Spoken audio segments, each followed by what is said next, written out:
நம்ம தமிழ் சூழல்ல இந்த மாதிரி வார்த்தைகள்லாம் இருக்குல்ல.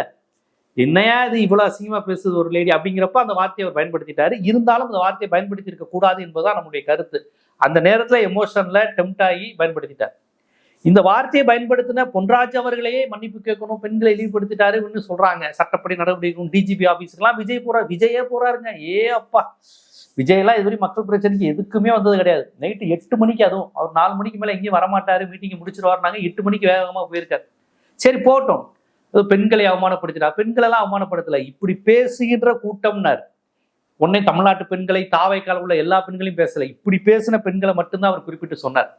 உடனே இவங்க அசிங்கப்படுத்திட்டாங்க, இது நடவடிக்கை எடுக்கணும், டிஜிபி உடனே பொன்ராஜ் மீது நடவடிக்கை எடுக்கணும், ஆச்சா புச்சாங்கிறாங்க. சரி, ஓகே. இந்த இடத்துல நம்ம இன்னொரு விஷயத்த கேட்கணும். இப்ப பொன்ராஜ் அவர்கள் இப்படி ஏன் பேசுறாரு?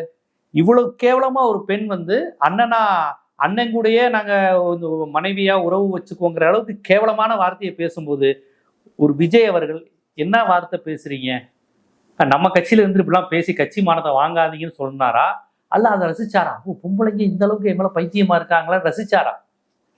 அப்ப இதை ரசிச்சது விஜயனுடைய முதல் தப்பு. அவர் ரசிக்க தான் பெண்கள் இவ்வளவு மோசமான வார்த்தைகளை பேசினாங்க.